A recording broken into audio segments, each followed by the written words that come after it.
The siege of Hennebont, 1342, begins with the heavy thud of stones against granite, an engagement that will decide the War of the Breton Succession. Within these walls, Joanna of Flanders, known to history as Fiery Joan, prepares to burn the camp of her enemies and redefine the limits of medieval leadership. She commands the women of the town to cut their skirts and carry stones to the battlements, a mobilization of the civilian population so absolute it borders on desperation. Every life inside now rests on a promise of aid that is currently lost at sea, leaving the garrison to wait for a horizon that remains stubbornly empty. The succession crisis of 1341 creates a vacuum that only blood and steel can fill following the death of Duke John III.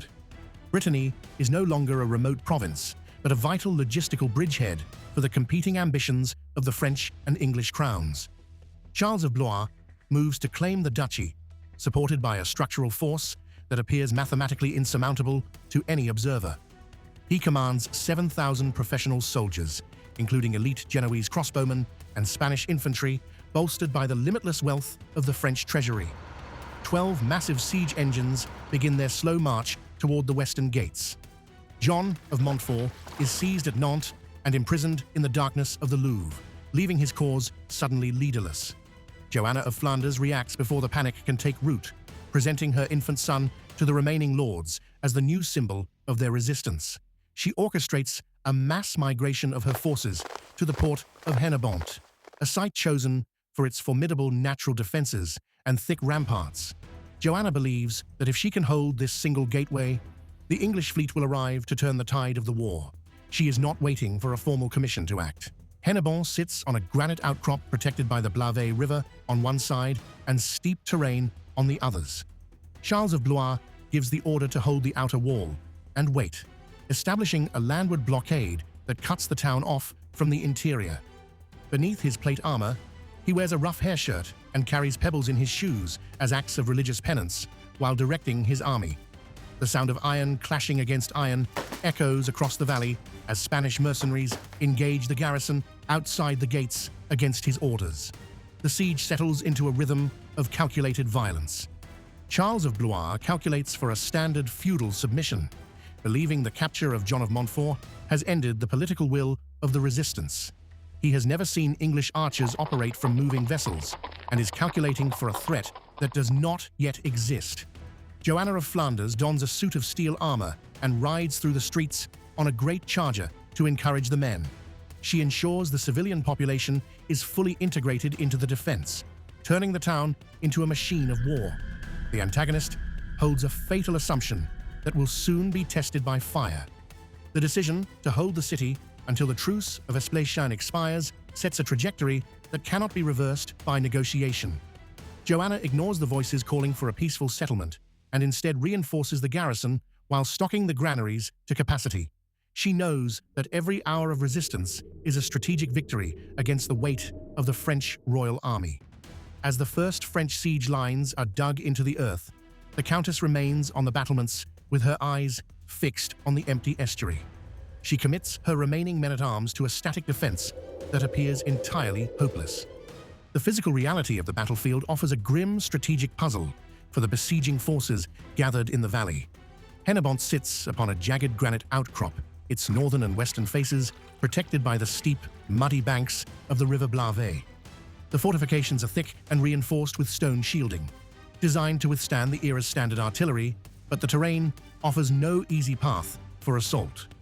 To the east, the French army establishes a vast, sprawling camp that mirrors the town's own footprint in the dirt. The air is thick with the sound of the great bell calling the citizens.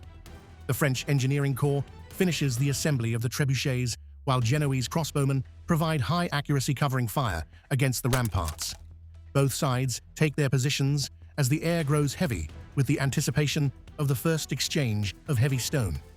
Inside the walls, the people of Hennebont break up their own pavements to create ammunition for the defenders stationed above. The French heavy cavalry maintains the landward blockade, preventing any escape to the interior or the arrival of supplies. The tension of a battle not yet begun is a physical weight on every soul present. The first exchange begins when the French great engine launches its first projectile, a massive stone that shatters the upper works of the main tower. The original plan for a static defense begins to fail as the systematic bombardment crumbles the battlements faster than they can be repaired. Within the Council of Lords, the Bishop of Lyon holds a secret parley with his nephew from the French camp. He begins to pressure the defenders to accept terms of surrender before a general massacre ensues. The siege of Hennebont 1342 appears lost as the plans for a static defense collapse. The siege of Hennebont 1342 fully ignites as Joanna of Flanders looks out toward the Blavet and shouts in jubilation that aid is coming. She spots the white sails of Walter Manny's English fleet appearing on the horizon during the final surrender negotiations. Despite the bishop's pressure to yield, she begs for a 3-day delay, staking everything on the sighting of the fleet in the distance. She commits to the defense despite the main tower being wrecked by the great engine and the council's growing fear. The battle engages the point of no return. Sir Walter Manny's arrival brings 1,300 men-at-arms and 300 specialized archers to the muddy banks of the river. The mechanism of the outcome begins to reveal itself through the tactical integration of the English longbow into the defense. These longbowmen can loose 12 projectiles per minute, a rate of fire that completely overwhelms the slow-loading Genoese crossbowmen on the field. The French commanders watch as this new professional force disembarks, shattering the morale of the besiegers. Each revelation in this stage answers how the math of the siege is finally changing. A moment of maximum uncertainty grips the French camp as they realize their landward blockade is now being challenged from the water. Charles of Blois faces an impossible decision, while his most expensive engineering equipment remains vulnerable to a coordinated sally from the gates. The emotional register shifts from confidence to dread as the English longbows drive back the guards surrounding the heavy siege engines. The Bishop of Lyon attempts to finalize the surrender as Sir Hervé approaches the town gates, but the momentum has shifted. The crisis is now with the antagonist in the field. Joanna of Flanders decides to ride away from Hennebont toward the castle of Brayt to raise reinforcements rather than risk capture. She is an aggressive tactical leader who personally orchestrates high-speed cavalry sorties to keep the enemy off balance. After raising an additional 500 mounted troops from the countryside, she leads them on a silent midnight ride back to the town. She returns to a triumphant blast of trumpets and drums, revitalizing the defenders who had been on the brink of despair. The antagonist's fatal assumption is visibly in play during her absence. Walter Manny and his archers slip through a side gate and loose dense volleys to suppress the French engine guards. This is the moment the outcome becomes mathematically inevitable as the English men-at-arms smash the great engine to pieces. The mechanism of the longbow provides suppression fire that renders the massive wooden structures defenseless against the flames.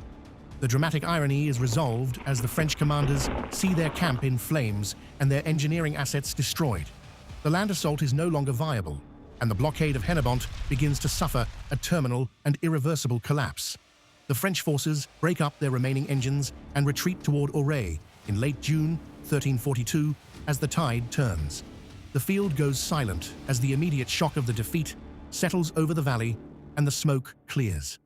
Charles of Blois, frustrated by high casualties and Joanna's continuous victories, orders the siege lifted before he loses his entire army. The cost of the victory is visible in the charred remains of the camp and the broken walls. The alternation from triumph to the grim reality of survival is felt by every member of the garrison. The complete disintegration of the French landward blockade marks the survival of the House of Montfort as a political power. What happens in the hours after the battle ends is a rapid shift in control over the western ports of Brittany. The House of Blois retreats to regroup, their claim to the duchy stalled by a single town's refusal to yield to superior numbers. Hennebont becomes a permanent English base, facilitating the arrival of a much larger army under the Earl of Northampton. This structural collapse follows the moment of irreversibility, changing the war. One court in Paris and another in Windsor must now react to the news of the French failure at the gates. The immediate strategic consequence is the creation of a permanent English bridgehead in Brittany for the duration of the conflict. This shockwave alters the balance of the 100 Years' War, as Edward III now has a southern entry into the French interior. The defense of the siege of Hennebont 1342 preserved the Montfortist cause and ensured the dispute would endure for 2 more decades. The narrator now steps back from the timeline of battle. Why does the historical record often remember the fiery Joan as a tragic figure rather than a triumphant commander of men? Was Joanna's later confinement at Tickhill Castle in Yorkshire a result of true mental illness or a political kidnapping by Edward III? The woman who saved a duchy by commanding women to carry stones was eventually marginalized by the very king she sought as an ally. We are forced to consider if her detention was a calculated move to ensure the future of Brittany remained in English hands rather than her own defiant control. And what does the defense of Hennebont tell us about the subversion of medieval military and gender norms in the 14th century? How did the presence of a single countess with the heart of a lion neutralize the mathematical advantage of a royal army? The tactical blueprint established here provided the foundation for the subsequent relief of Brest and the major battle of Morlaix. This story makes us realize that what happened at the gates of Hennebont was only the opening chapter of a conflict that would consume the land for 20 more years. The Duke of Brittany is eventually recognized in the Treaty of Guérande in 1365, finally settling the dispute Joanna had held together.